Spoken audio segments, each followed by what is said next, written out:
علم کے بول کا باقاعدہ آغاز کرتے ہیں، ٹاپک میں دہرا دیتی ہوں، معاشرے میں جو فضول رسومات ہیں اس پر ہم بات کریں گے۔ تمام علماء ہمارے ساتھ موجود ہیں، اسامہ بھائی نے تعارف بھی کروا دیا، تو مفتی ابو محمد صاحب پہ سب سے پہلے میں آپ کی طرف آنا چاہوں گی۔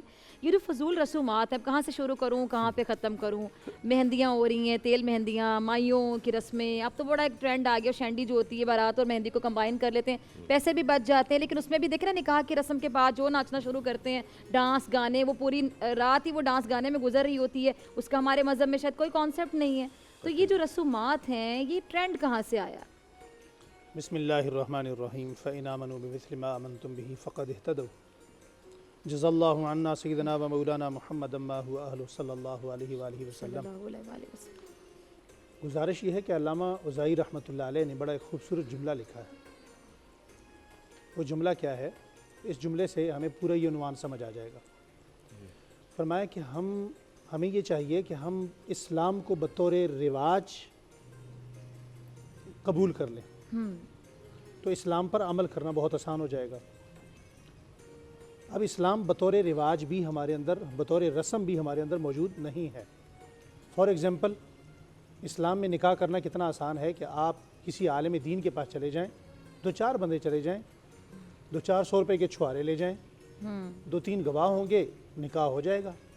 مگر یہ ہماری رسم میں نہیں ہے، ہمارے رواج میں نہیں ہے۔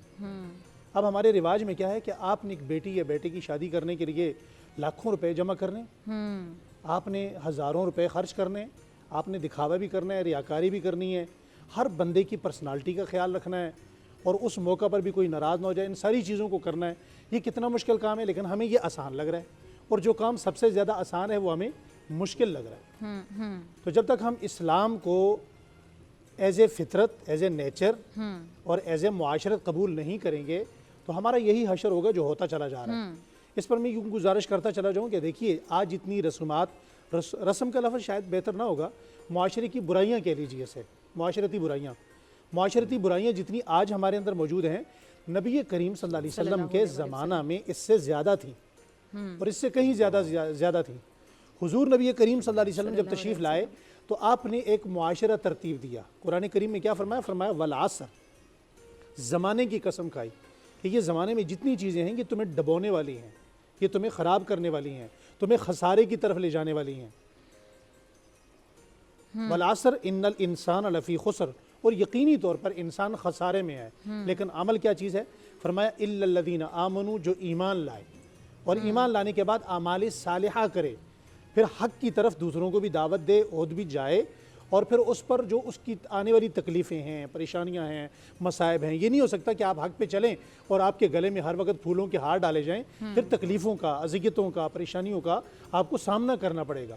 جب یہ ساری چیزیں ہوں گی تو پھر آپ کو نظر کس پہ رکھنی ہے؟ اگر آپ اور میں مسلمان ہیں اور یقینی طور پر ہیں، تو پھر ہمارے لیے ایگزامپل ایک یہ قرآن کریم میں جس معاشرتی طبقے کی اللہ جل شانہ نے مثال دی، اسے رول ماڈل قرار دیا، اسی معاشرتی طبقے میں نبی کریم علیہ الصلاۃ والتسلیم نے اتنی محنت فرمائی، اتنی جد و جہد فرمائی کہ وہ معاشرہ جہاں اونٹوں کے ریوڑ کا گزرنا محفوظ نہیں ہے، جہاں ایک دوسرے کے گھاٹ پر پانی پینے پر کئی سال تلواریں چلتی ہیں، پھر وہی معاشرہ ہے کہ جنگ احد میں 2 صحابی ہیں اور دونوں صحابی زخمی ہیں، اور آواز لگائی ایک نے کہ مجھے پانی پلایا جائے۔ جب پانی اس تک پہنچا تو برابر والے نے آواز لگا دی۔ اس نے جو پہلے والا تھا اس نے کہا بھائی میری خیر ہے، شاید اسے زیادہ ضرورت محسوس ہوگی، تم پانی اس تک پہنچا دو۔ جب اس تک پہنچا تو تیسرے کی آواز آئی، پانی اگلے کے پاس چلا گیا۔ جب اس کے پاس پہنچا تو وہ شہید ہو چکا تھا۔ پانی پلٹ کے پہلے کے پاس آیا، وہ بھی شہید ہو چکا۔ پانی پلٹ کے اس سے پہلے کے پاس آیا تو وہ بھی شہید ہو چکا۔ یعنی ایک دوسرے کی جان لینے والے آج ایک دوسرے پر جان دینے والے بن گئے ہیں۔ پھر یہی وہ طبقہ ہے جو ایک دوسرے کے گھاٹ پر پانی پینے نہیں دیتے تھے، جان کی قربانیاں دینے والے کیسے بنے؟ قرآن کریم ان کے متعلق کیا کہتا ہے؟ اولئک هم المفلحون، اولئک هم الراشدون، اولئک هم المتقون رضی اللہ عنہم ورضوا عنہ۔ یہ صحابہ اکرام اور اہل بیت اعظام کا وہ مقدس طبقہ ہے، وہ مقدس جماعت ہے کہ جو دامن نچوڑیں تو ملائکہ وضو کرنے لگ جائیں۔ یہ وہ معاشرتی طبقہ تھا جس کی مثال دی، فَإِنْ آمَنُوا بِمِثْلِ مَا آمَنْتُمْ بِهِ فَقَدْ اهْتَدَوْا۔ مسلمانوں کا، آپ جتنی مرضی باتیں کر لیں، مسلمانوں کا اس کے علاوہ اسامہ بھائی کوئی حل نہیں ہے۔ یہ علماء اکرام بیٹھے ہوئے ہیں کہ سوائے وہ رسول اللہ صلی اللہ علیہ وسلم کی اطاعت میں آ جائیں، حضور صلی اللہ علیہ وسلم کی تابعداری میں آ جائیں۔ اب دیکھیں میں نے مثال میں نے نکاح پہ کر دی، تو یہیں سے بات کو شروع کرتے ہیں۔ حضور صلی اللہ علیہ وسلم نے معاشرتی برائیوں سے مسلمانوں کو بچنے کے لیے، انسانوں کو بچنے کے لیے کتنا آسان کیا۔ مدینہ المنورہ کا جو شہر ہے حضور صلی اللہ علیہ وسلم کے زمانہ میں وہ کتنا بڑا ہے۔ آج مسجد نبوی کا ہاتھا اس سے باہر چلا گیا، وہ چھوٹا سا گاؤں تھا، قصبہ تھا۔ مدینہ اگرچہ بہت قدیم تھا، پرانا تھا، تاریخ میں اس کے 50 نام ملتے ہیں، مگر آپ نے ایک شادی ہی کو دیکھ لیجئے، جس شادی کو آج ہم نے اتنا مشکل بنا دیا۔ پچھلے دنوں ایک چھوٹا سا کیس آیا میرے پاس، ایک بندے نے مجھے فون کیا، اس نے کہا جی میں نے کہا بہت پریشان ہوں۔ میں نے کہا کیا ہوا؟ کہتے جی 4 بیٹیاں، ایک بیٹی کی شادی کی، مکان بھی بک گیا، بلڈ پریشر بھی ہو گیا، شوگر بھی ہو گیا، اور 3 بیٹیاں ابھی موجود ہیں۔ اب بتائیے اسے جب 3 بیٹیاں باقی بیانی پڑیں گی، پہلے تو ہمارے پنجاب میں یہ ٹرینڈ تھا نا جی کہ لاکھوں کے حساب سے سامان دینا ہے، مگر اب لاکھوں والا کلچر ختم ہو گیا، چونکہ آپ بھی پنجاب سے ہیں، میں بھی پنجاب سے، ہم جانتے ہیں وہاں اب ٹرکوں کا حساب چل پڑا کہ اب فلاں بندے نے اتنے ٹرک سامان دیا ہے۔ تو جب تک ہم اس کو کنڈیم نہیں کریں گے، سختی سے ان معاشرتی برائیوں کا رد نہیں کریں گے، نبی کریم صلی اللہ علیہ وسلم، صحابہ کرام، اہل بیت اعظام کی ذات کو ایگزامپل نہیں بنائیں گے، اور اس کے لیے ممبر و محراب کا درست استعمال نہیں ہوگا، اسٹیج کا درست استعمال نہیں ہوگا، اس وقت تک یہ چیزیں ختم نہیں ہو سکتی۔ مفتی نوید عباسی صاحب، یہ جو جہیز کی بات ہے، یہ اس لیے سب سے بڑی ہمیں بری چیز اس وقت معاشرے میں ہے کہ ہم اس کے خلاف جتنا بھی بولیں فرق نہیں پڑتا، کیونکہ لوگ تانے دینے لگ جاتے ہیں۔ میں نے اپنے ارد گرد کوئی نہیں دیکھا، کوئی ایک مثال ایسی نہیں ہے کہ اس شخص نے، یعنی میں آپ کو کیا بتاؤں کہ جو کچھ اس سے ہو سکا اس نے اپنی بیٹی کی شادی پر کر دیا، جو کچھ ہو سکا۔ یہ ایک میں کیا کہوں کہ یہ ایک لازمی چیز بن گئی ایک باپ کے لیے، ایک خاندان کے لیے، کہ ان سے جو ہو سکے انہیں لازمی کرنا ہے جی بیٹی کی اسامہ شادی۔ بھی آپ کی اجازت سے میں ایڈ کرنا چاہوں، قرض تک لیتے ہیں لوگ، قرض لیتے ہیں، گروی رکھواتے ہیں اپنی چیزیں۔ ایسے بھی والدین ہیں جو کہتے ہیں قرضہ لینے چلے جاتے ہیں بیٹی کو جہیز دینا ہے، اور سب سے بڑی بات جس چیز کو لعنت قرار دیتے ہیں، لعنت کا کیا مطلب ہوتا ہے؟ اس چیز کے لیے قرضے مانگے جا رہے ہیں۔ بسم اللہ الرحمن الرحیم، بہت شکریہ۔ آج آپ کا موضوع بھی بڑا اہم اور بڑا خاص ہے کہ معاشرے میں جو پھیلی فضول رسومات ہیں، رسم طریقے کو کہتے ہیں، راہ کو کہتے ہیں، تصویر کو کہتے ہیں، نقش کو کہتے ہیں، اس کے مختلف معنی جو ہے وہ ہیں۔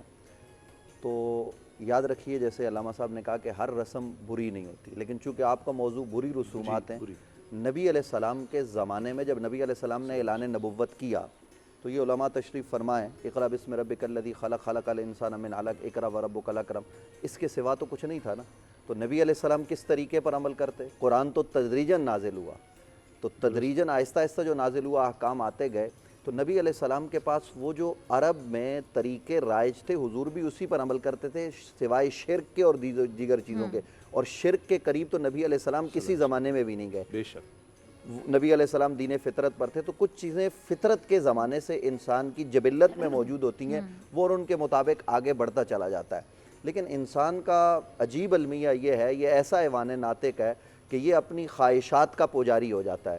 دیکھیے قدیم سے کوا جس طرح گھونسلہ بنا رہا ہے، آج بھی وہ ویسے ہی بناتا ہے، اس نے اس میں کوئی جدت نہیں لائی۔ لیکن انسان جب چیزوں میں جدت لاتا ہے تو یہ انسان کے لیے، انسانیت کے لیے سہولت بھی پیدا کرتا ہے، اور پھر یہ اپنے لیے مشکلات بھی پیدا کرتا ہے۔ جیسا کہ ابھی آپ نے کہا کہ یہاں شادیوں میں جو رسومات ہوتی ہیں، اور خاص طور پر جہیز کے حوالے سے آپ نے بات کی، تو میں اسی حوالے سے چند باتیں آپ کے گوش گزار کروں گا۔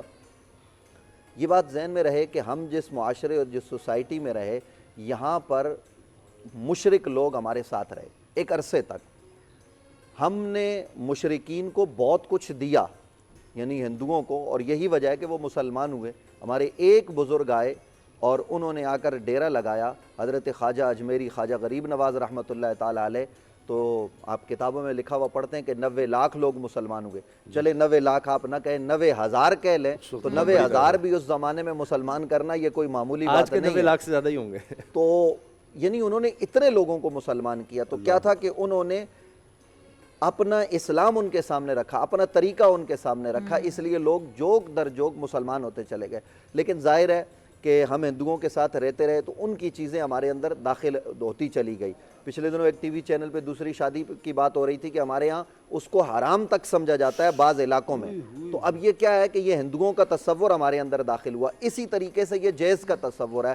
میں بڑی وضاحت اور بڑی صراحت کے ساتھ یہ بات آپ کے گوش گزار کر رہا ہوں کہ اسلام کا قطعاً جیز دینے کا کوئی تصور نہیں ہے۔ اللہ علامہ امین اسلام شہیدی کا صاحب کوئی بیٹھے تعلق ہوئے نہیں ہیں، ہے جیز حضرت سے۔ سیدہ زہرا پاک سلام اللہ علیہ کثیرا کے حوالے سے جو بات کی جاتی ہے نا کہ نبی علیہ السلام نے ان کو جو ہے وہ کچھ سامان دیا، یہ بڑی عجیب بات ہے کہ نبی علیہ السلام جو سامان دے رہے ہیں وہ مولا علی کے پاس تو اقمار دینے کے لیے کچھ نہیں تھا، انہوں نے اپنی زرہ بیچ کر دیا، وہ تو میدان جنگ کے آدمی تھے، وہ تو اسلام کے وہ عظیم مجاہد تھے، تو نبی علیہ السلام نے ان کو گھر کی ضرورت کی چیزیں دی۔ ظاہر ہے کہ بیٹی نے اور بیٹے نے رہنا ہے، نبی علیہ السلام نے حضرت علی کو اپنا بیٹا بھی بنا رکھا تھا، اگرچہ وہ چچا زاد بھائی بھی ہیں۔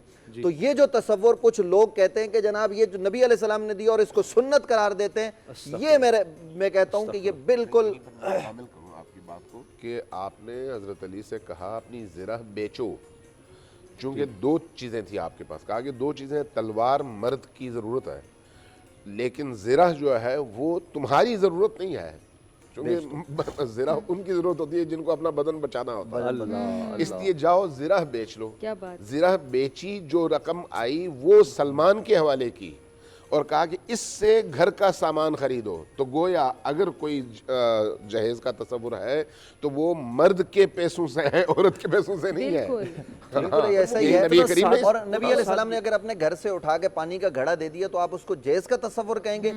یہ وہ عجیب و غریب چیز ہمارے معاشرے میں رائج ہو چکی ہے۔ اسامہ بھائی آپ بھی بخوبی جانتے ہیں، آپ جو ہے نا وہ دوسرے پروگرام بھی کرتے ہیں کرنٹ افیئر کے بھی، تو آپ ڈاکٹر فضہ دونوں جانتی ہے کہ معاشرے میں اس سے کتنی برائیاں، کتنے گھروں میں خودکشیاں ہو چکی ہیں، کتنی ہماری جوان بچیاں گھروں میں انتظار کر رہی ہیں۔ یہ علماء صاحب نے فرمایا کہ محراب و منبر کا قصور، محراب و منبر سے تو شاید آواز بلند ہوتی ہو، آج انہوں نے آواز بلند کی، میں کر رہا ہوں، علامہ صاحب ہم اپنی مساجد میں اپنے مراکز میں آواز بلند کرتے ہیں۔ اس کو ضرورت ہے کہ حکومتی سطح پر اس کے خلاف آواز بلند کی جائے۔ ہمارے ہاں ہر روز قانون سازی ہوتی ہے، تو ہمارا قانون ساز ادارہ پارلیمنٹ کہاں ہے کہ وہ اس حوالے سے قانون سازی کرے کہ جناب قطعاً کسی باپ کو مجبور نہیں کیا جائے گا کہ وہ جیز دے۔ یہاں لوگ سود پر پیسے لے کر جیز خرید کر دیتے ہیں، اور پھر اس شادی میں جو فضول رسومات ہوتی ہیں، آج کل آپ نے دیکھا ہے کہ معاذ اللہ ثم معاذ اللہ نکاح جو ہوتا ہے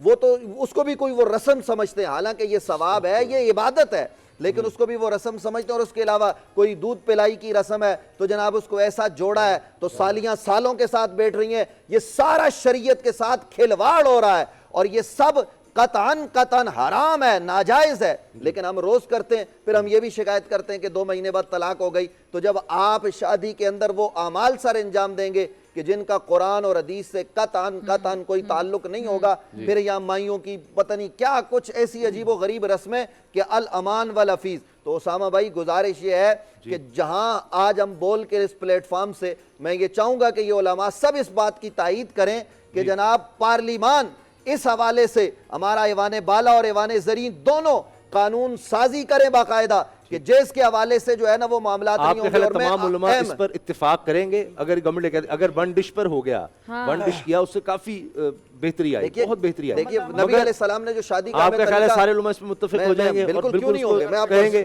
کہ کہے گا کہ جی اس کو بالکل ناجائز قرار دے دیا جائے جہیز کو؟ یہ جو مولانا نوید عباسی صاحب نے بات کہی، اس میں تو اختلاف والی بات ہی نہیں ہے، تو پوری قوم کی آواز ہے۔ میں اس میں ایک اور بات دیکھیں، باپ کے ذمہ کیا ہے؟ آج قوم کو ہم یہ بھی پیغام دیں کہ شادی کے موقع پر باپ کے ذمہ کیا ہے؟ باپ کے ذمہ یعنی اپنی بچی سے مشورہ کرنے کے بعد بیٹی سے جب وہ مشاورت کر لیں تو اس کا رشتہ طے کرنا، حق مار مقرر کر کے ایجاب و قبول کروانا، یہ مرد کے ذمہ ہے، اور جو دولہا ہے اس کے ذمہ صرف ولیمہ ہے، اور وہ ولیمہ 1 بکرے کا کرے یا 2 بکروں کا کرے، لوگ زیادہ ہو جائیں تو شوربہ زیادہ کر کے کھلا دے۔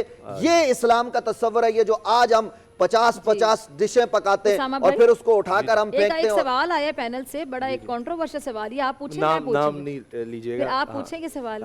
میں صرف ایک آپ سے مجھے اس طرح سے کہ آپ ڈرتی نہیں ہیں، میں ڈرتا ہوں۔ میں کمپلیٹ کر لوں، صرف ایک بات میں ایک بات عرض کر رہا ہوں کہ دیکھیے یہ جس پلیٹ فارم پر اس وقت ہم بیٹھے ہوئے، ہم اپیل کر لیں کہ پارلیمان جو ہے وہ اس حوالے سے کردار ادا کرے۔ اور آخری بات یہ ہے کہ جو ہمارے معاشرے میں آج بچیوں کے حقوق پر ڈاکہ ڈالا جاتا ہے، ہم جیز کے نام پر تو لاکھوں روپے کا، حضرت نے فرمایا کہ پنجاب میں ٹرک بھر بھر کے دیے جاتے ہیں، کراچی میں بھی یہی کچھ ہوتا ہے، یہاں جناب کون سا کتنا وہ جو دکھایا جاتا ہے، یہ سب فضولیات ہوتی ہیں، لیکن جو حق ہماری بہنوں کا غصب کیا جا رہا ہے وہ ان کا حق وراثت ہے جو ان کو نہیں دیا جاتا، حالانکہ وراثت باپ کے مرنے کے بعد جس یا پر ہم نے باپ کھل کے اپنی بات کی زندگی تھی میں کل، تقسیم کرے ہاں، تو اس دو حوالے دن سے پہلے، بھی جی۔ قانون سازی اور شریعت کے مطابق یہ سارے جو ہے وہ کام سر انجام دیے جائیں تو یہ فضولیات سے ہم بچ جائیں گے۔ بہت ٹھیک اچھے. ہے جی۔ اچھا جی اسامہ بھائی وہ سوال مفتی محمد وسیم صاحب، ایک بہت مشہور شادی ہوئی، بہت اس کا پچھلے چرچا بھی دنوں ہوا، میں۔ ہاں جی، حتیٰ کہ اتنی بڑی پاکستان کی تاریخ کی سب سے مہنگی شادی کہی جاتی ہے سوشل میڈیا پہ کہ آپ اس نے پر دیکھا پھر ہوگا۔ نوٹسز بھیجنے پڑے ایف بی آر کو کہ یہ انہوں نے تو اتنا دکھایا نہیں ہوا، اس میں ہمارے بہت ایک بڑے عالم دین ہیں وہ بھی وہاں پر تھے. تو جب علماء اس طرح سے جائیں گے تو وہ تو اس پر تصدیق لگ رہی ہوگی نا کہ یہ بالکل جائز ہے، ہونا چاہیے. اور پھر یعنی دیکھیں ایک آدمی وہ جی، چاہتا ہے، اس کی چاہت ہے، کیوں ٹھیک نہیں ہے۔ میری بھی چاہت ہوگی، میرے کسی گھر میں شادی ہے، بچے کی ہے، بیٹی کی ہے، آپ جیسے علماء آئیں، میری بالکل ضرور، میری بڑی عزت کی بات. لیکن جب آپ جا رہے ہیں تو لوگوں کو تو یہ ہو رہا ہے کہ یار ہم ایسی کریں گے تو اتنے بڑے عالم آئیں آپ گے. جا کے بیسیکلی اس بات کو سیکنڈ کر رہے ہیں کہ بالکل ٹھیک کیا آپ نے، مطلب وہی مطلب بنا نا کہ آپ جا رہے ہیں تو اس کا مطلب کہ شرکت اس بات کا ثبوت ہے کہ آپ اس کو غلط نہیں سمجھ رہے. بسم اللہ الرحمن الرحیم. بڑا اچھا سوال آپ کا اس حوالے سے. اس کا مختصر سا جواب دے کے پھر میں رسومات کے حوالے سے بات کروں گا. دیکھیے جو علماء ہوتے ہیں نا وہ ہیں پیشوا، ٹھیک ہے، لوگ ان کو فالو کرتے ہیں.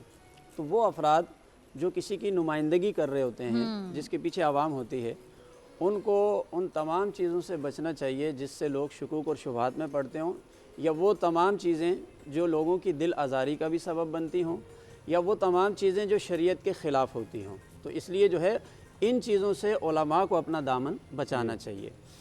اصل میں گما پھرا کر ہم صرف شادی تک محدود نہ رہیں کہ بھائی یہ رسومات صرف شادی میں ہیں. نہیں، ہمارا معاشرہ اس سے بھرا پڑا ہوا ہے. بنیادی غلطی ہماری کہاں پر ہے؟ میں سمجھتا ہوں ہم سب سے زیادہ جس بری رسم میں ہم مبتلا ہیں وہ ہے ہماری ذہنی غلامی.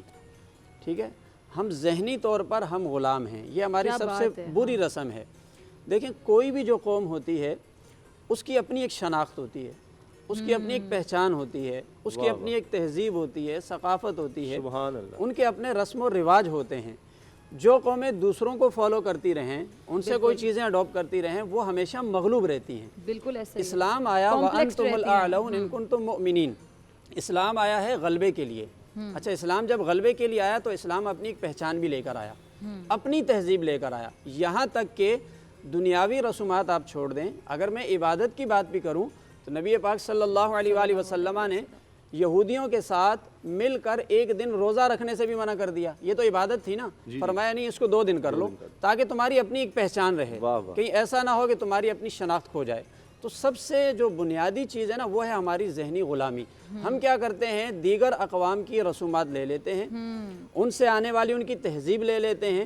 ہم یہ نہیں کرتے کہ ہم اپنی پہچان بنائیں. دیکھیں دنیا میں جو غالب اقوام ہوتی ہیں وہ اپنی پہچان بناتی ہیں، ان کی اپنی تہذیب، اپنی ثقافت جیسے میں ہوتی ہے. چھوٹی سی بات ایڈ کرنا چاہوں گی، جیسے کچھ رسومات ہم نے ہندوؤں سے لے لی ہیں، مطلب جہیز کا کانسیپٹ اسلام میں نہیں، لیکن ہم ہندوستان میں رہے اتنے سال، پھر ہم پاکستان بنا، ہم نے لے لی. ہمیں پاکستان کی بات کر رہی، باقی عرب ممالک میں میرا نہیں خیال کہ جہیز کا کانسیپٹ ہے.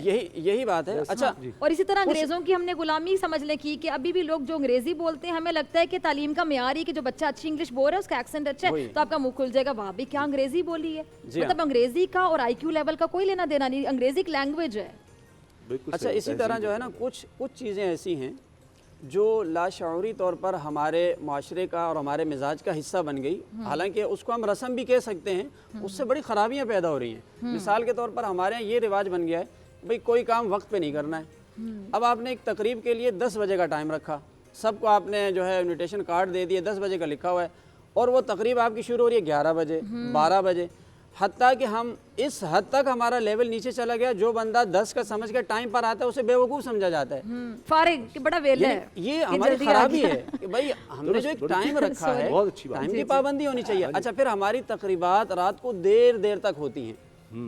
یہ ہمارا سب سے بڑا المیہ ہے. اب صبح جس نے ڈیوٹی پر جانا ہے، صبح جس نے کام کرنا ہے، آفس میں جانا ہے، آپ رات کو دیر تک جگاتے رہے. اس میں دنیاوی تقریبات نہیں، میں مذہبی تقریبات کو بھی شامل کروں. ہماری جو مذہبی تقریبات ہیں ان میں بھی یہی رواج ہو گیا، رات کو 2 بجے تک چل رہی ہیں، 3 بجے تک، 4 بجے تک چل رہی ہیں.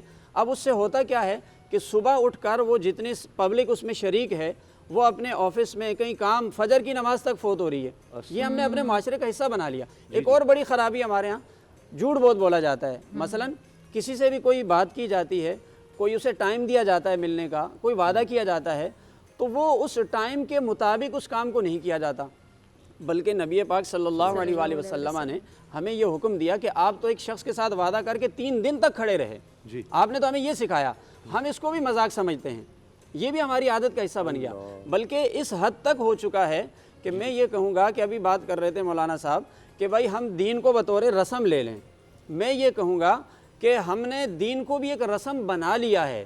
جیسے رمضان کا مہینہ آتا ہے نا, تو ہم یہ سمجھ رہے ہیں کہ بھائی یہ بھی ایک رسم ہے, مہینہ آئے گا سب بس ملے جلے روزے رکھ لیں گے, اس طرح سے ہوگا اور گزر جائے گا. شب برات آ جائے گی, بھائی سب جاگتے ہیں ہم بھی جاگ لیں گے. نہیں بھائی, یہ دین اسلام اپنے اندر ایک حقیقت رکھتا ہے. ان چیزوں کو محض رسم بنا کر لے کر نہیں چلنا. ان کی اپنی ایک حقیقت ہے, اس کی اپنی ایک تاثیر ہے, اس سے اپنی زندگی میں ایک چینج لے کر آنا ہے, اس سے اپنے آپ کو بدلنا ہے. تو ہمارا جو دین اسلام آیا وہ اپنی ایک پہچان, ایک اپنی رسومات, اپنی تہذیب لے کر آیا. نبی پاک صلی اللہ علیہ وسلم نے حجۃ الوداع کے موقع پر کیا ارشاد فرمایا؟ حضور علیہ السلام نے فرمایا تھا جو زمانہ جاہلیت کی رسومات تھی ان کو میں نے اپنے پاؤں کے نیچے روند ڈالا ہے. یعنی وہ پرانی شناخت ختم ہو گئی, اب اسلام تمہارے لیے ایک نئی شناخت لے کر آیا, ایک نئی پہچان لے کر آیا. اب تم نے دنیا میں رہنا ہے تو اپنی پہچان کے ساتھ زندہ رہنا ہے. تو مسلمان کی شناخت تو سادگی ہے, اس کا مطلب ہے سادگی. زندگی رہ جائے گی. مجھے چونکہ آپ نے سوال کیا مولانا وسیم صاحب سے, مولانا وسیم صاحب مسئلہ تو ٹھیک بتایا لیکن اس شادی پر پہنچ نہیں سکے. دراصل میں وہ جن کی شادی ہوئی نا, آپ نے جو اشارہ کیا وہ اور ہم ایک ہی چیمبر کا حصہ ہیں. گزارش یہ ہے, وہاں پہ بہت سارے علماء نے بائیکاٹ بھی کیا, اور جس مولانا صاحب کی آپ بات کر رہے ہیں, میں نام ان کا بھی نہیں لینا چاہتا جن کی شادی ہے, نام بھی کسی کا نہیں لینا چاہتا, انہیں کہا بھی کیا کہ آپ جس شادی میں گئے ہیں یہاں آپ کو جا کر ان کی رسومات کا رد کرنا چاہیے تھا. ان کی حقیقی صورت حال یہ ہے کہ شادی کے کچھ دن بعد انہوں نے فون کیا رات کو, وہ سود میں اتنے دھنسے ہوئے ہیں کہ رات کو 2 بجے انہوں نے فون کر کے مجھے کہا, مجھ جیسے بندے کو انہوں نے فون کر کے کہا کہ جی دعا کریں, لگتا ہے ایسا ہے کہ اب تو ہماری گاڑیاں بھی ہم سے چھن جائیں گی, ہم سے سب کچھ لے لیا جائے گا.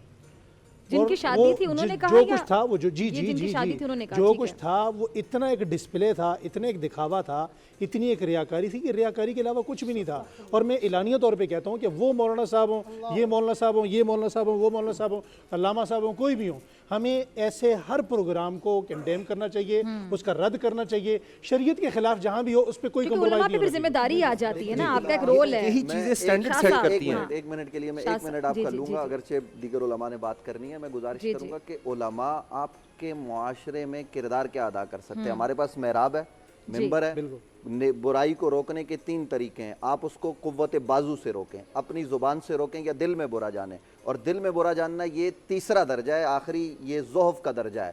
پرابلم یہ ہے کہ ایک عالم دین سے آپ کیا توقع کرتے ہیں؟ علماء کرام جب کھڑے ہوتے ہیں تو آپ ان کو اٹھا کر جیلوں میں پابند سلاسل کر دیتے ہیں. تو جناب معاشرے کی برائیوں کے خلاف, حکومتی برائیوں کے خلاف, سود کے خلاف, یہ جو معاملات ہیں ان کے خلاف بھی ان علماء کو ہر ایک کو بولنا چاہیے. لیکن اس کے ساتھ ساتھ وہ اپنی استعداد کے مطابق بولیں گے, اپنی طاقت کے مطابق بولیں گے. باقی رہا معاملہ یہ تمام برائیاں حکمرانوں کے سامنے. ہمارے حکمران کہاں جو اتنی بڑی مراعات لیتے ہیں, اتنی زیادہ تنخواہیں لیتے ہیں. یہ 242 کا جو ہمارا جو ہے وہ ہاؤس ہے, وہ کس مرض کی دوا ہے کہ وہ کیوں اس حوالے سے قانون سازی نہیں کرتا کہ پاکستان میں شادی کرنی ہے تو اس طریقے سے کی جائے گی. ہم علماء ہی کو بلیم کریں. بیچارے کسی عالم دین کو دعوت دے دی گئی, وہ بیچارہ کیا کرے گا؟ مثال کے طور پر میں ایک شادی میں گیا ہوں, میں نے ان کو کہا کہ میں نکاح نہیں پڑھاتا. میں آپ کو ڈیفنس کی بات بتا رہا ہوں. میں نے کہا میں یہ نکاح نہیں پڑھاتا. میں چلا گیا, انہوں نے دوسرا عالم دین بلایا, نکاح پڑھا لیا. تو یہ ایک عالم دین کیا کر سکتا ہے؟ وہ تو آواز ہی بلند کر سکتا ہے, وہ تو صدا ہی بلند کر سکتا ہے. میں کسی کی حمایت اور مخالفت کی بات نہیں کر رہا. اصل ذمہ داری حکمرانوں کی ہے. ہم ان کے کندھوں پر یہ ذمہ داری ڈالیں اور بتائیں کہ ریاست مدینہ کی بات ہو رہی ہے تو ریاست مدینہ پیارے کریم آقا صلی اللہ علیہ وسلم نے جن بنیادوں پر استوار کی اور جس کو جناب سیدنا حضرت ابوبکر صدیق نے آگے بڑھایا, حضرت فاروق اعظم نے بڑھایا. کیا بات کرتے؟ حضرت عمر نے ایک رسم شروع کرنے کی بات کی, یعنی ایک رسم نہیں, اپنے طور پر اجتہاد کر کے کہ جناب ہم مہر کی رقم کو مقرر کرتے ہیں کیونکہ لوگ زیادہ حق مہر مقرر کرنے لگے. تو حضرت فاروق اعظم نے جس لمحے وہ اجلاس بلایا تو سیدنا حضرت فاروق اعظم کے سامنے ایک خاتون نے کھڑے ہو کر کہا عمر کو کیا حق پہنچتا ہے کہ جس چیز کو مقرر اللہ نے نہیں کیا عمر کرے.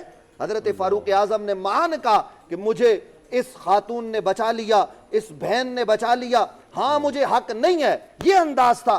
آج ریاست مدینہ کی بات تو ہوتی ہے، لیکن جو قوانین حضرت مولا علی نے دیے، جو ہمارے حکمرانوں نے، ہمارے اسلاف نے دیے، ہم ان پر عمل پیرا کہاں ہیں؟ ضرورت اس امر کی ہے کہ ہم حکمرانوں کی آنکھوں میں آنکھیں ڈال کر بات کریں اور بتائیں تم اپنی ذمہ داریاں پوری نہیں کر رہے ہو۔ جی علامہ محمد علی شاہ صاحب، تو اس کا مطلب ہے علماء کو کوئی مل کر ایک خط وغیرہ تو لکھنا چاہیے کہ اس پر کوئی قانون سازی کے لیے کوئی انیشیٹو تو ہو، ان کو بھی پتہ لگے کہ پریشر آ رہا ہے، کیونکہ یہ یقین کریں ایک کام آپ یہ بھی کریں کہ اللہ کے رسول صلی اللہ علیہ وسلم گفتگو کیسے فرماتے ہیں، حضور علیہ السلام کے گفتگو کے آداب کیا تھے، تو اس سے یہ ہوگا کہ ہماری مجلس میں اور باہر آئیں گے۔ عرض یہ ہے کہ عالم جو ہے وہ قوم کا پیشوا ہوتا ہے۔ میری اپنی ذاتی رائے ہے کہ صحیح بات ہے، علماء کو فضولیات لغویات کی جگہ سے بچنا ہے۔ پھر عالم فیشن شو میں بھی چلے جائیں، پھر عالم جو ہے فاشی روانی کے پروگرام میں بھی چلے جائیں۔ بھائی جہاں پر اسراف ہو رہا ہے، فضولیات ہو رہی ہیں، اس سے ہمیں بچنا ہے، ہمیں اس کا بائیکاٹ کرنا ہے۔ ہمارے اکابرین کا طریقہ رہا ہے، ہمارے اسلاف کا طریقہ رہا ہے کہ وہ گناہوں سے انہوں نے کنارہ کشی اختیار کی۔ دیکھیں اسلام کتنا پیارا دین ہے کہ اللہ کے رسول فرماتے ہیں جو فضول بولنے سے روکتا ہے، من سمعت نجا۔ اللہ کے رسول فرماتے ہیں جو خاموش رہا اس نے نجات پائی۔ یہاں تک کہ بزرگوں نے لکھا ہے کہ خاموشی میں 70,000 حکمتیں پوشیدہ۔ یعنی امام غزالی نے زبان کی لرزشوں کے بارے میں فضول گوئی پہ پورا باب باندھا ہے کہ اس کا اسلام سے، دین سے، روحانیت سے کتنا۔ یہاں تک صحابہ فرماتے ہیں کہ جس کو حضرت عبداللہ بن عباس، ایک اور صحابی کا اس پہ قول موجود ہے کہ جب تم اپنے دل میں سختی اور رزق میں تنگی پاؤ تو سمجھ لو تم سے کہیں فضول جملہ نکل گیا۔ تو جب فضول جملہ نکلنے کی اتنی نحوست ہے تو فضولیات کا وبال کیا ہوگا؟ تو ہم پر بڑی ذمہ داری ہے، اگر ہم کئی ایسی نشست میں بلایا جائے تو ہمیں بائیکاٹ کرنا چاہیے۔ ہمارے اکابرین کا طریقہ رہا ہے، وہ اٹھ کے چلے جاتے تھے۔ کیوں کہ معاشرے کو ہمیں قبول کرے نہ کرے، مگر ہمارے علماء، ہمارے مفتیان کرام، یہ وارثان محراب و منبر، یہ نائب رسول ہیں۔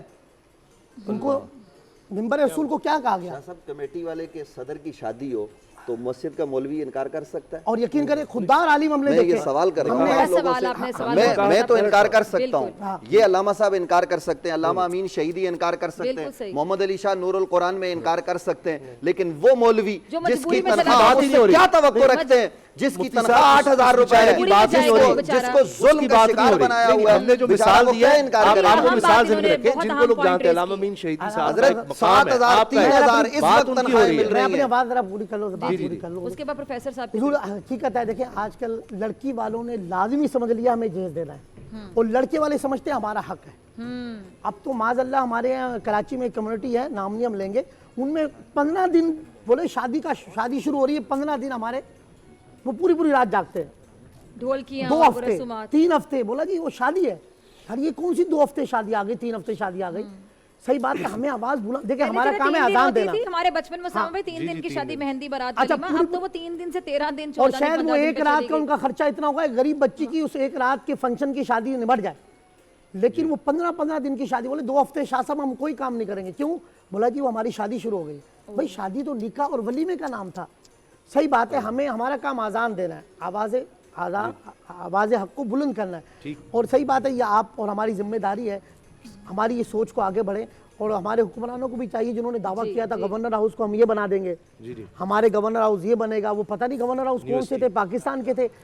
ہوا یہ ہے کہ ہمارے یہاں پریکٹیکل نہیں ہے، تھیوری ہے، ہم لمبے دعوے کر دیتے، میں ہوں آپ زبانی جمع خرچ۔ جب تک میں اپنے آپ پر عمل نہیں کروں گا، جب تک زبان کی تاثیر کا بھی مسئلہ ہے کہ اگر ہماری زبان میں تاثیر جبھی پیدا ہوگی جب ہم پریکٹیکل کر کے دکھائیں گے۔ دیکھیں تھیوری تو آسان ہے نا، اللہ کے رسول صلی اللہ علیہ وسلم نے اپنا کردار کر کے دکھایا۔ سوری میں ایڈ کرنا، آج زبان میں بہت سے لوگوں کی تاثیر بھی لوگ ان کو سنتے ہیں، لیکن پریکٹیکلی وہ شرکت کر کے کسی جگہ پہ ہاں اب اصل میں یہ ہے ان کی زبان میں تاثیر ہے۔ دیکھیں کئی جی آگے چلتے ہیں، آگے پروفیسر صاحب۔ آخری میں عرض کر رہا جی، ہوں، ہمیں ایسے اگر کوئی دیندار آدمی بھی جس نے دین کو تماشا ہم بنایا، کھل کے بات کر چکے ہیں نا اس ٹاپک، میں نے بھی تو کوئی نام میں نہیں یہ لیا عرض کر رہا کسی ہوں کا۔ اگر کوئی دیندار آدمی جس نے دین کو تماشا بنایا، میں کہتا ہوں اپنے مذہبی طبقے کو کہتا ہوں کہ بھائی اسلام کے ساتھ آپ اپنے آپ پہ ذمہ داری ہے، اسلام کو کوئی دھوکہ نہیں دے سکتا، وہ اپنے آپ کو دھوکہ دے رہا ہے۔ ٹھیک ہے، تو آج انہی شخصیات کی عزت ہے لوگوں کے دلوں میں جو واقعی باعمل ہے۔ تو اگر کوئی عمل مذہبی آدمی ضروری بھی ہے، ہے بالکل۔ اس نے دین کو تماشا بنایا ہوا ہے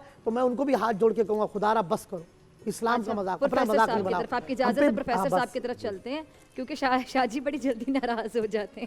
نہیں ان کو نہیں ناراض ہونا نہیں، ان کی پیاری چیز ہے آج کہ تو یہ کمال اظہار کر کر دیتے، دل دیا، میں آج نہیں تو رکھتے۔ محمد علی شاہ صاحب اچھا، اور مان کمال بھی کر دیا آپ جاتے نے۔ ہیں، آج آپ نے ساری نہیں گفتگو سمیٹ ایک کر ایک میرا ایک نشست رکھیں آپ اللہ کے رسول کیسے گفتگو فرماتے ہیں ضرور ضرور اور انشاءاللہ بیچ میں گفتگو یہ کر ویسے کے ایک اچھا دوسرے کو ٹاپک، کاٹا بھی بہت نہ کریں بھی پیارا شریعت ٹاپک کے اصول کے خلاف ہے ٹھیک ہے، اچھا جب پروفیسر کوئی صاحب ہمیں گفتگو تھوڑی کر سی رہا ہو اجازت دے دیں اس کی گفتگو کیونکہ سنیں پھر بریک آ جائے گی تو مجبوری باقی میں اجازت نہیں، آپ کی تو مجبوری ہے۔ participation رہ جائے گی، بریک میں بھی میں کہتے 3 سے 4 منٹ پروفیسر صاحب ابھی بھی آج کل ابھی جہیز کی بات ہو رہی تو بہت سے لوگ ایسے ہیں کہ لڑکے والے کہتے ہیں ہمیں کچھ نہیں چاہیے مسجد میں رہ کے نکاح کر لیتے ہیں، میں نے سن رکھے ہیں سے واقعات، تو لڑکی والے کہتے ہیں کہ ہمارے جو رشتہ دار ہیں وہ کیا کہیں گے کہ مسجد میں نکاح ہو گیا، یعنی لڑکی والے بازید ہوتے ہیں کہ ہمیں نکاح اتنا نہیں سادگی سے نہیں تھا، کرنا، اتنا نہیں تھا کہ مطلب بچی کو لڑکی تم کے ماں کر باپ دیتے کہتے ہیں کہ ہمارے شریکہ ہمارے رشتہ دار وہ کہیں گے یار ان کے پاس پیسے ہی نہیں تھے، اچھا اگر نہیں تھے تو کیا ہے، کیا یہ جرم ہے کہ پیسے نہیں تھے، لیکن وہ کہتے ہیں ہم نے جہیز بھی دینے، وہ خود دیتے ہیں زبردستی جہیز، وہ خود کہتے ہیں ہم نے بڑے بڑے فنکشنز کرنے ہیں، ذرا اس پہ روشنی ڈال دیں، اس میں بسم قصوروار اللہ کون ہے؟ والصلاۃ والسلام علی رسول اللہ وعلی آلہ و صحابہ اجمعین و بعد۔ سب علماء نے بڑی اچھی بات کی۔ دیکھیے یہ جو فضول رسمیات ہیں ان کی مثال ایسی ہے جیسے آپ کا سونے کی گڑوی ہے، اس کے پندے میں شید ہے، اگر اس گڑوی میں آپ زمزم کا پانی ڈال دیں اب کیا پانی رکے گا؟ نہیں رکے کہ اس لیے وہ آب زمزم ہے۔ جب تک معاشرے کے میں ان بری رسوم کے شید ہے اس معاشرے پر کوئی نصیحت اثر نہیں کرے گی اور کوئی واضح نصیحت نہیں کرے گا۔ ان سوراخوں کو ہمیں روکنا بند کریں، جب تک ہم اسے بند نہیں کریں گے کوئی بھی جو بھی اصلاحی کام جو ہے وہ کارگر نہیں ہوگا۔ بری رسوم یہ نام و نمود کا نام ہے، ریاکاری کا نام ہے، ریاکاری انسان سے سب کچھ کراتی ہے۔ دیکھیے قوموں کی قوت، قوموں کی عزت ان کے مکانوں سے نہیں ہے، ان کی گاڑیوں سے نہیں ہے، قوموں کی عزت ان کی تہذیب، جو ان کی تہذیب کے اصول اور قواعد ہیں ان سے ہے۔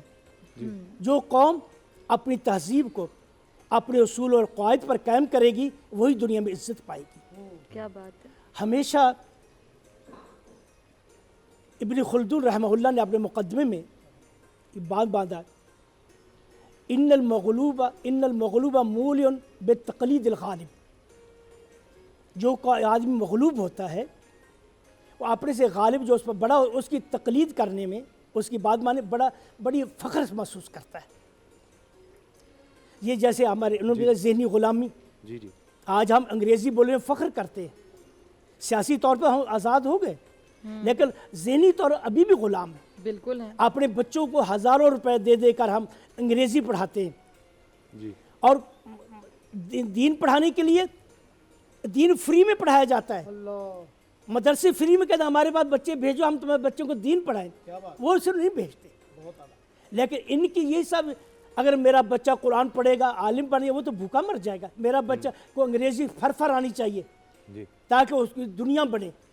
دیکھیے یہ ذہنی غلامی جو آج ہمیں اس معیار پر لے آئی ہے کہ ہمارے حکمران ہر قوم سے مخاطب ہوتے انگریزی میں ہوتے، ان کو پتہ ہے کہ معاشرے 99% لوگ جو ہے انگریزی نہیں جانتے، جی لیکن وہ خود ذہنی طور پر غلام ہے۔ غلام ہے، بالکل، اس لیے اسلام نے سب سے پہلے اپنی زبان کی حفاظت کی ہے، سمجھ نا۔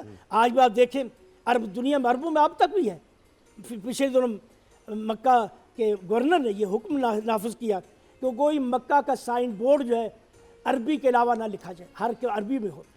ہمارے یہاں آپ دیکھ لیجئے سائن بورڈ انگریزی میں ہوتے ہیں، ہم بل بناتے ہیں انگریزی میں بنائیں گے۔ اور پروفیسر اس میں ایک اور بات ایڈ کروں گی، جو گورا رنگ کی کریمیں ہوتی ہیں اس کے ہاں، ایڈز یہ آ رہے جو ہیں، نا- تو گورا رنگ نبی پاک صلی اللہ علیہ وسلم، آپ کو یاد ہے اذان جب حضرت بلال نے اذان نہیں دی تھی ایک بار، اور ان کا رنگ گورا نہیں تھا، مطلب اسلام میں تو گورا رنگ کالا رنگ کوئی مطلب تقویٰ کی بنا پر آپ آگے ہیں اگر ہیں، بالکل۔ تو پھر یہ اللہ تعالیٰ نے جو آپ کو دیا، اس کا مطلب ہے نعوذ باللہ آپ اس بات سے متفق، مطلب آپ اس بات سے خوش نہیں ہیں، آپ نہ شکری کر رہے ہیں کہ آپ کریمیں مل کے گورا کر رہے ہیں، گورا کر رہے ہیں اپنے آپ کو۔ یہ دیکھ لیں، یہ اللہ نے جو کو رنگ دیا آپ اس میں خوش رہیں۔ اس ذہنی غلامی کو ہمیں آزاد، میں کہتا ہوں یہ دینی مدارس جو ہے انہوں نے ہمارے تشخص کو برقرار رکھا ہے۔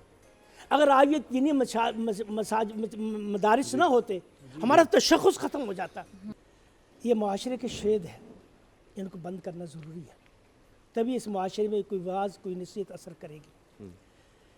ان بری رسومات میں سے جس نے معاشرے کو کھوکھلا کر دیا ہے اور جس نے معاشرے کی چولہے ہلا دی ہے ہر شخص پریشان ہے یہ کیا ہو رہا ہے، یہ کیوں ہو رہا ہے. ان بری فضول رسموں سے سر فہرست شادی اور بیاہ کی رسمیں ہیں جو ہم نہ چاہتے ہوئے کرے جا رہے ہیں. چاہتے تو نہیں لیکن کرے جا رہے ہیں. ان میں سے یہ رسم دیکھیں نا کیسی ہے.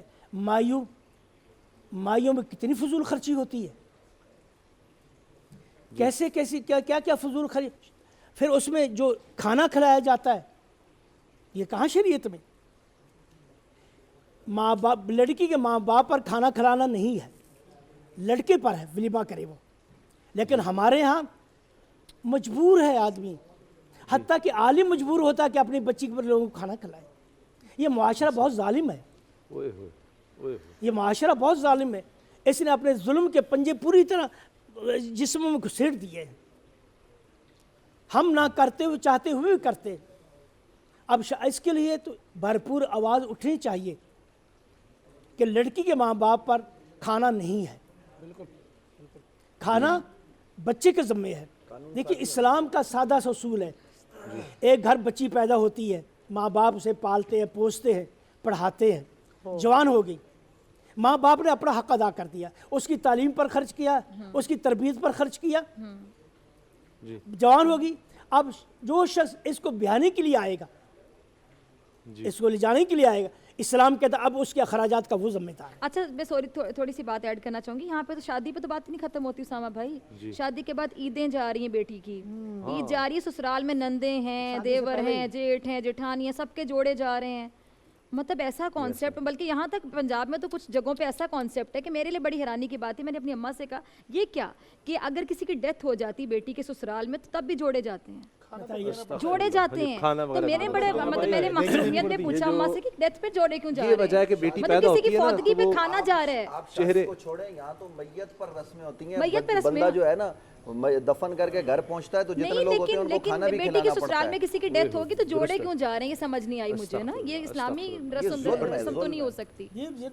چلیں کھانا تو کسی کے گھر فوتگی ہے تو آپ ان کے گھر میں کھانا نہیں بن رہا، کھانا شاید آپ میرے خیال سے کھلایا جا سکتا ہے، اس پہ بھی آپ رہنمائی فرمائیے گا. بالکل کھانا لیکن جوڑے کیوں جا رہے ہیں، کپڑے کیوں جا رہے ہیں فوتگی والے گھر.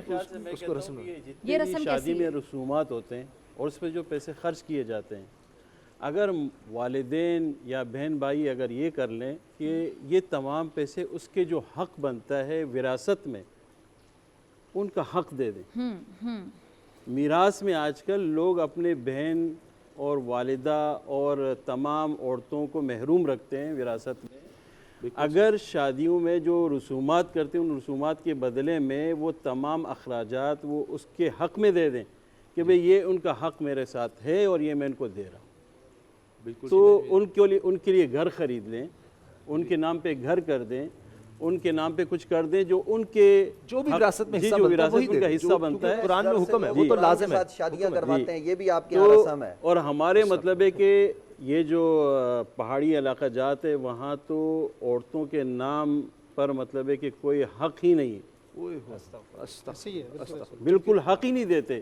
اور اگر کوئی عالم وہاں پہ کوئی بات کرتا ہے کہ بھائی یہاں بہن کا حصہ ہے اور یہ بہنوں کا حصہ ہے تو وہاں پر لوگ کہتے ہیں آپ کیا ہمارے معاشرے کے اندر ایک چیز نئے لے کر آ رہے ہیں. یعنی وہ چیز جو پیغمبر صلی اللہ علیہ وسلم 1400 سال پہلے اور قرآن کے اندر ایک رکوع مکمل طور پر نازل ہو چکا ہے، یوصیکم اللہ فی اولادکم. آج اگر میراث میں بہن کو یا بیٹی کو یا ماں کو حق دیا جاتا ہے تو اس کو لوگ کہتے ہیں کہ آپ نئے رواج وہ کر رہے ہیں، ایک نیا رواج آپ قرآن مجید میں لکھا ہوا ہے، قرآن مجید میں لکھا ہوا ہے، اس کی صریحاً ہم خلاف ورزی کر رہے ہیں. اور دوسری بات جو ہماری ٹاپک ہے، آپ کی سوال کرنا چاہ رہے تھے کچھ مجھ سے، تو اللہ تبارک و تعالیٰ نے یہ دین جو ہے یہ مکمل کر دیا ہے. اب اس کے بعد کوئی گنجائش نہیں ہے ہمارے لیے کہ ہم دین میں نئی چیزیں پیدا کریں. اللہ تبارک و تعالیٰ نے حجۃ الوداع کے موقع پر اعلان فرمایا الیوم اکملت لکم دینکم واتممت علیکم نعمتی ورضیت لکم الاسلام دینا. سبحان اللہ. میں نے یہ دین مکمل کر دیا ہے اور تمہارے لیے اس دین کو قیامت تک کے آنے والے انسانوں کے لیے ایک شریعت اور ایک طریقہ بنا دیا ہے. جزاک اللہ. بہت شکریہ محمد علی شاہ صاحب. دعا اور اس میں کہ اللہ تعالیٰ ہمیں توفیق دیں، ہمارے حکمرانوں کو بھی جو لوگ بیٹھے ہیں کہ اس پر قانون سازی کریں. قرآن کے ساتھ شادیاں ہو رہی ہیں ہمارے معاشرے میں اور وڈیرے اپنی بچیاں صرف اس لیے نہیں کہ جائیداد کا بہت بڑا حصہ لے آپ کے توسل سے میں میرے دیہات میں یہ ہے کہ بچیوں کی شادی نہیں کرنی اور اس لیے کہ بھئی وہ جائیداد نہ بانٹنی پڑ جائے، پھر بچی پیدا ہوتی ہے تو اسی وقت سے شروع ہو جاتا ہے اب اس کا جہیز کا اکٹھا آج کیا آپ جائے. کے توسل سے میں ایک آخری گزارش کروں گا، اگر کوئی مذہبی آدمی مذہبی تشخص لے کر دین کا مذاق اڑائے، ہمیں اس کے ساتھ بیٹھ کے ویڈیوز نہیں بنانے چاہیے. ہمارے میڈیا والے بھی اس سے انٹرویو کرتے ہیں نکاحوں پر. مسئلہ یہ ہے کہ اگر کوئی شخص دین کے ساتھ مذاق کرے اس کی حوصلہ شکنی کرے. بالکل کرنا. ہم اپنی سوشل میڈیا پہ ویورشپ بڑھانے کے لیے یا میڈیا کی رینٹنگ کے لیے اسی مولوی کو بٹھا کے اس کے ساتھ پروگرام کرتے ہیں جو لڑکیوں کے ساتھ بیٹھ کے ڈانس کی ویڈیو کس کی بات کریں. میں نے بھی پروگرام کیا تھا لیکن میں نے پروگرام میں ان سے سوال پوچھے تھے کہ مفتی اپنے نام کے ساتھ لگاتے اور آپ ایسے کریں. میں نے اس خاتون کو بھی ساتھ بٹھایا. میں نے پروگرام کیا اور میں نے ان سے پوچھا کہ آپ کے نام کے ساتھ مفتی لگے، آپ ایسے کیسے کر سکتے ہیں؟ سوال اٹھانا تو فرض ہے نا. بالکل بالکل. جی اللہ تعالی ہم سب پر رحمت کی نگاہ فرمائے. بسم اللہ الرحمن الرحیم. اللہ کے حبیب صلی اللہ علیہ وسلم نے ارشاد فرمایا دعا مانگنا ترک نہ کرنا، دعا مانگنے والا کبھی ہلاک نہ ہوگا. جزا اللہ عنا سیدنا و مولانا محمد صلی اللہ علیہ وسلم ما هو اہلہ.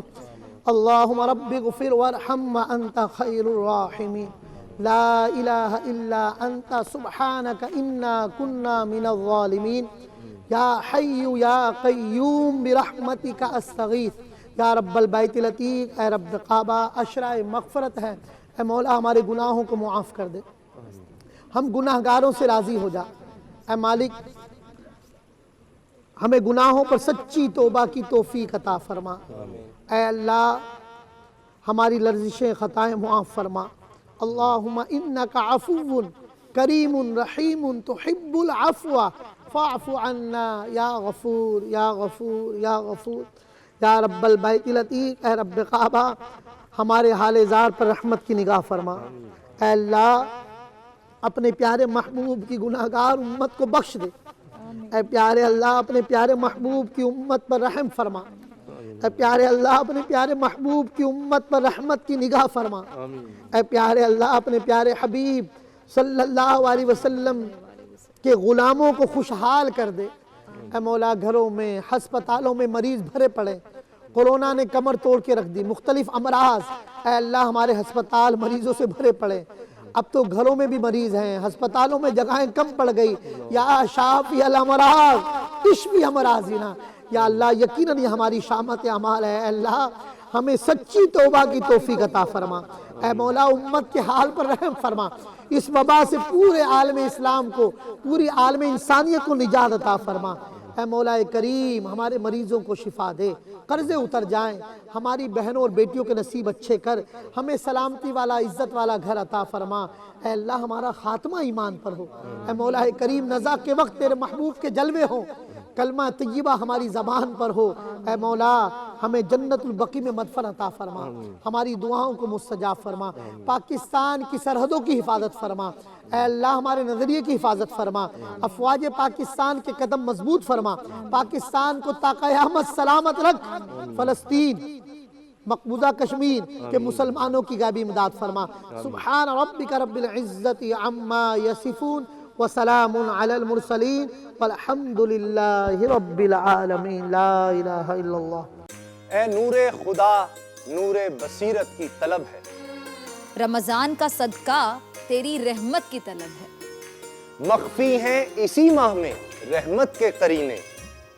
گرداب سے نکلے ہوئے بخشش کے سفیر. گویا ہیں تیرے عشق میں ہم سب برابر. مجلس کو تو گلدستہ فردوس بنا دے. رندوں کو ثنائے شہ لولاک پلا دے. تو شم قلم کو ید بیضائی عطا کر. بچوں کو تو افطار میں تسنیم عطا کر. رمضان مبارک کی خصوصی نشریات رمضان میں بول، صرف بول انٹرٹینمنٹ پر. رمضان میں بول